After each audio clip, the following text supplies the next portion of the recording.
देखो बच्चों, height and distance का 5 नंबर का सवाल बहुत ही बढ़िया सवाल है। आपने एनसीईआरटी में एग्जाम्पल 4 की हो ना, समझ लो वही क्वेश्चन है।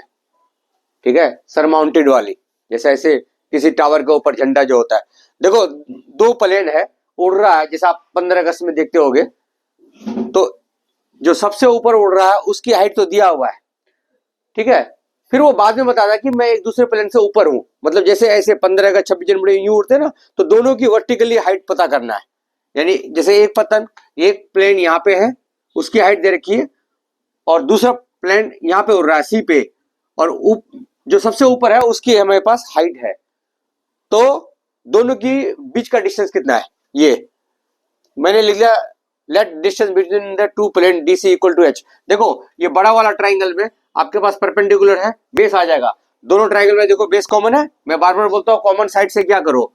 देखो, in triangle A B D में मैं रख रहा हूं B D upon A B. क्या हुआ बेटा, 1060 डिग्री। बी डी तो हम ले लिए 3000, ए बी हमारे पास कुछ नहीं है, और ये हो गया √3। तो ए बी √3 इक्वल टू 3000। तो ए बी बराबर आ गया 3000 बटे में √3। इसको रेशनलाइज ठोक दो यही, ठीक है।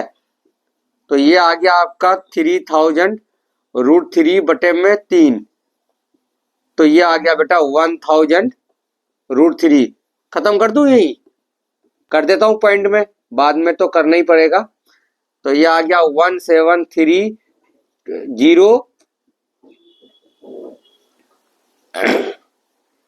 ठीक है। दो के बाद पॉइंट 1730 आ गया, ठीक है।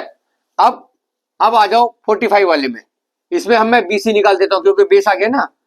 इन ट्राइंगल एबीसी, तो BC upon A B equal to 1045। BC हमारे पास नहीं है, कोई बात नहीं, ये पता आ गया 1730 और 1045 1। तो बीसी कितना आ गया बेटा, 1730। अब आपको डीसी निकालना है ना, तो डीसी इक्वल टू पूरा बीडी में से बीसी माइनस कर दो। तो कितना आ गया, 3000 माइनस 1730, कितना आ गया 1270।